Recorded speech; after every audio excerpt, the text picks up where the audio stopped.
Okay, so the federal government of Canada is appealing the federal court ruling granting an injunction to Rebel Media and True North, authorizing them to attend the Leaders Debates Commission Leaders Debates for the federal elections that occurred 2 weeks ago. Rebel Media attended. What the heck are they appealing?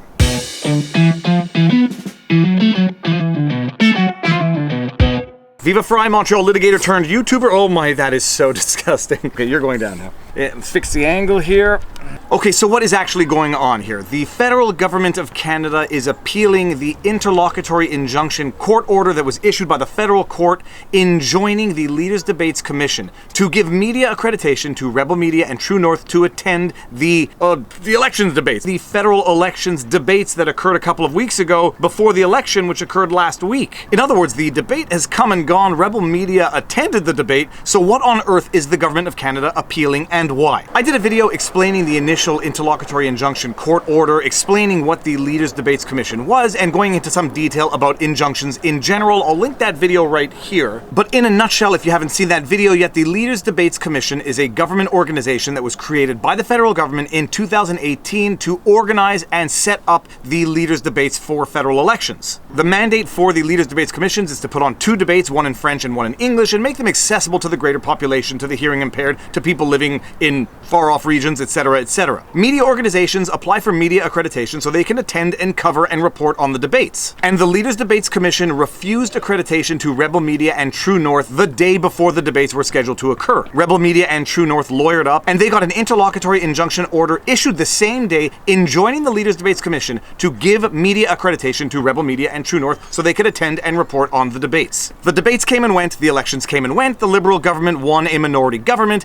and then they filed this appeal to overturn a judgment for something that has already occurred. When, why, who, where, what on earth is going on? Let me just address something that I said in my previous video, a comment that I notice comes up a lot in the comment section, to the effect that our federal government is using our taxpayer dollars for these types of legal endeavors. And it is in fact shocking to some, and probably rightly so, that our government decides that it's in our best interests as a society to use our taxpayer dollars to finance these lawsuits. I mean, really, it's nothing more than, say, the Crown prosecutor prosecuting crimes against citizens. So it really is nothing new that our government is using our own taxpayer dollars to finance lawsuits against its own citizens, corporate or individual. But some of these taxpayer-funded lawsuits leave a bit more of a bitter taste in the mouths of the citizenry than others, and this seems to be one of them. Rebel Media and True North were refused media accreditation to cover the federal election debates on the basis that they qualified as advocacy organizations and not media organizations. From their proceedings against the Leaders Debate Commission, and we have to take those allegations strictly as allegations as not as proven fact, there are no clear or defined criteria for issuing media accreditation to media organizations to attend the debates. All there is some wishy-washy terminology on the Leaders Debates Commission website to the effect that the debates have to be conducted with high journalistic integrity. From the allegations of their lawsuit, Rebel Media and True North allege that they filled out all of the required forms online, they made all the requests within the proper time frame, and they received a 2-line email the day before the debates to the effect that their request for media accreditation was denied. And paragraph 9 of Rebel Media's lawsuit alleges as much. The entirety of the decision was conveyed to Rebel Media News as follows. Hello, your request for media accreditation for the 2019 federal leaders debates has been denied. It is our view that your organization is actively involved in advocacy. Regards. And a federal judge, having heard the lawsuit, decided that they were going to order the Leaders Debates Commission to give accreditation to Rebel Media and True North so they could attend and report on the debates, which is what happened. And apparently the other day at 5 o'clock on a Friday afternoon, the infamous Friday afternoon special, the federal government filed a notice of appeal on Rebel Media, indicating that they were going to appeal the federal court decision, which ordered the Leaders Debates Commission to provide media accreditation for a debate that has already occurred.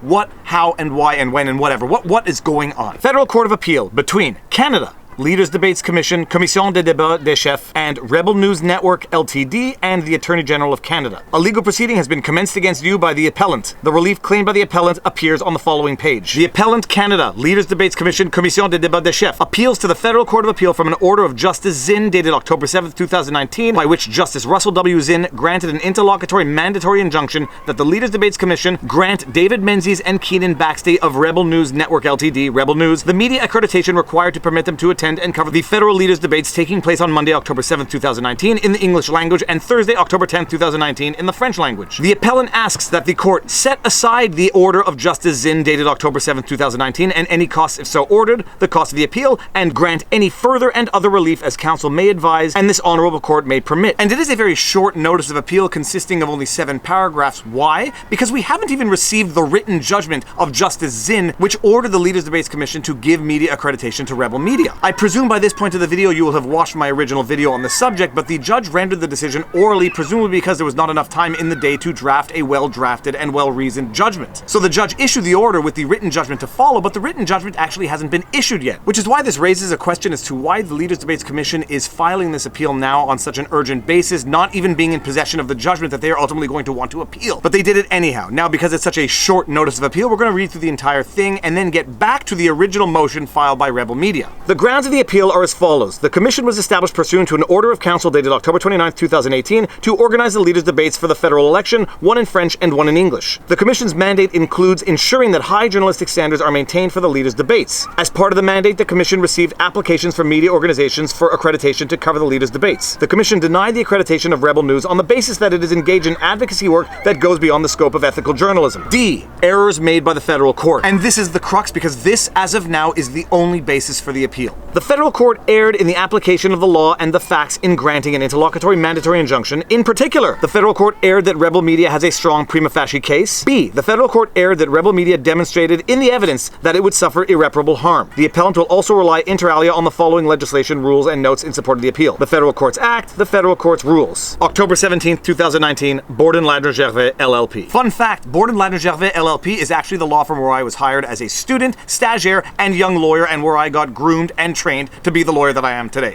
talking to a camera on my roof on a sunny Saturday afternoon. And I love it. And here are the questions. Why appeal a fait accompli that cannot be undone even if the appeal is granted? Why file the notice of appeal before the written judgment at issue has even been rendered? And let's start with the second one first because I'm not sure I'm going to have an answer for it. I suspect that the delays to file the appeal run from the day of the judgment and not from the day of receipt of the written judgment.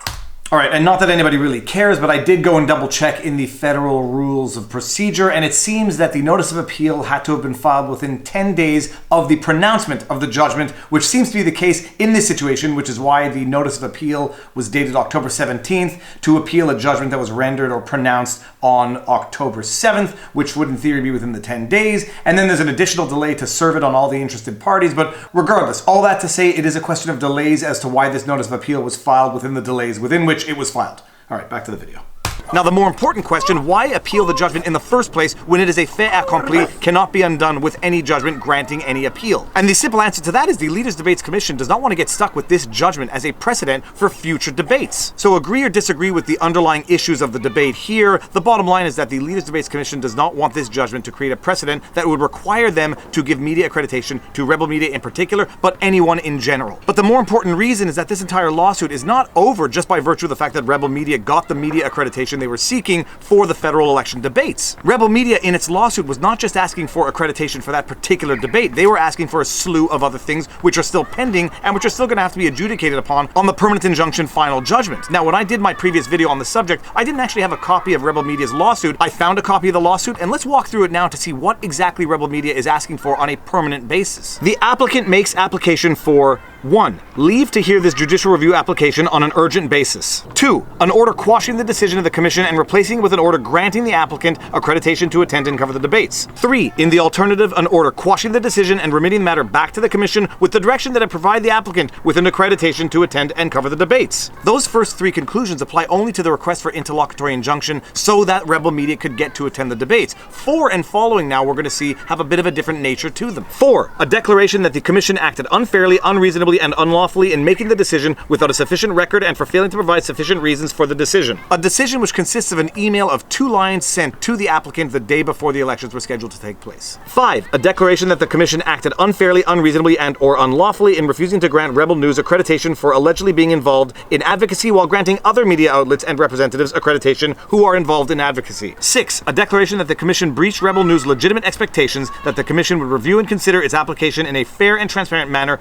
unencumbered by political political bias. 7. A declaration that the Commission breached the vested rights of Rebel News to have its application considered in a fair and transparent manner, unencumbered by political bias. 8. A declaration that the Commission acted unfairly, unreasonably, and unlawfully in having an individual participate in and or take the lead in making the decision when he was not part of the Commission tasked with doing so. 9. A declaration that the Commission did not follow its own processes, procedures, protocols, or the order in council defined below which created the Commission. 10. And this is the big one both in substance and in form. An order directing the Commission to provide a copy of the complete record of the decision-making process leading up to and including the decision, including but not limited to: 1. The criteria used in making decisions on which media representatives should receive accreditation. 2. The materials relied upon in making the decision. 3. The emails or other forms of correspondence between members of the Commission regarding the decision. 4. A tally of the vote of the members of the Commission. 5. The involvement, title, and role of Mr. Colin Lafrance in the decision-making process and the decision. And 6. Any other documents relied upon or referenced in the decision-making process or in arriving at the decision itself. 11. An order directing the Commission to provide a complete list of the selection criteria used by the Commission in determining the granting of accreditation. 12. An order directing the Commission to advise when the decision was made, given that it was conveyed on the last business day before the English language debate, thereby preventing any meaningful opportunity to appeal or seek judicial review of the decision. 13. An order directing the Commission, whose objectives are increased transparency, to release a list of those that received accreditation and confirm that none are involved in any type of advocacy. 14. An order directing the Commission to provide the detailed information regarding the relationship between Mr. Colin Lafrance, the chief of the Canadian Press Gallery, and the Commission, including a description of what capacity and under what authority Mr. Lafrance was working when he considered and denied the applicant's request for accreditation. 15. Cost of this application, and 16. Such other relief as Council may advise and this Honourable Court deems just. Now, there is in fact another strategic or say more political reason for which the Leaders' Debates Commission might want to appeal the judgment rendered on the interlocutory injunction. Bear in mind that the final judgment, once witnesses are heard and all the evidence is adduced, could very well come to the conclusion that Rebel Media never had the right to the interlocutory remedy sought and obtained. The interlocutory injunction by its nature is not based on the complete state of the file. That's why the criteria that I described in that video apply, meaning that the applicant has the color of right to the remedy sought at that stage of the proceedings based on the file in that state, which is necessarily incomplete, and the balance of the inconvenience and potential for irreparable harm if the interlocutory injunction is not granted on a somewhat urgent basis. The judge on the merits in final judgment could in fact come to the conclusion that, having seen all the file and all the evidence, Rebel Media was not entitled to the injunction that they did in fact get. And although you cannot in fact undo the fact that they were given media accreditation to attend the debate, that's the whole reason of an interlocutory injunction in the first place. Given the file at that stage, who stands to suffer the greater inconvenience if the remedy sought at that stage is not granted? But if the judgment on the merits comes to the conclusion that Rebel Media is in fact entitled to the remedy sought and the interlocutory injunction was not granted, they can never get that back. So the judgment on the merits can set everything straight once all the evidence is heard. But nobody knows when they're going to get that judgment on the merits, and nobody knows when the next election might occur. With a minority government, there can be an election in a matter of months, in which case the Leaders' Debates Commission might not have a final judgment declaring that Rebel Media was not entitled to the remedy being sought, and they will be stuck with the only judgment that has been rendered in the file as relates to how they conduct the future debates. So there is a very important strategic reason why they might want to file this appeal now as opposed to waiting for a judgment on the merits, which might come in a year. And the debate on the merits is really going to be a very interesting debate. This whole media accreditation thing, it's sort of more of a privilege than a right. It's not just because someone applies for media accreditation that the Leaders' Debates Commission has to give them that accreditation. It's also conceivable that given the number of applicants, the Leaders' Debates Commission is simply incapable of giving media accreditation to everyone. And when you are dealing with things that are really more privileges than rights, it does affect how the government goes about issuing those privileges. It's very similar to the situation where Donald Trump revoked the press accreditation of, I think it was Jim Acosta. And Jim Acosta either sued or was going to sue, and then the question became one of privilege versus right. It is a pure privilege to have a press pass, and the White House can revoke it at any time. I suspect the argument is going to be very much the same for this. The media accreditation given by the Leaders' Debates Commission is a privilege and not a right that everyone is entitled to merely by virtue of the fact that they filled out the required forms. That being said, because it's a privilege doesn't mean that there is no transparency, no procedure. It is going to be a very interesting debate to follow on the merits, but this update is particularly interesting just because it allows us to get a much fuller understanding of the entire lawsuit and the strategic reasons for which anyone would appeal a decision of something that has already been done, occurred, and cannot be undone. And that is your vlog for the day. If you like this video, be sure to like, share, subscribe, hit the notification bell. If you want to support the channel, drop a comment, share my channel with somebody, or pick up some merch. Link is in the pinned comment below, and now you know your vlog. Peace out.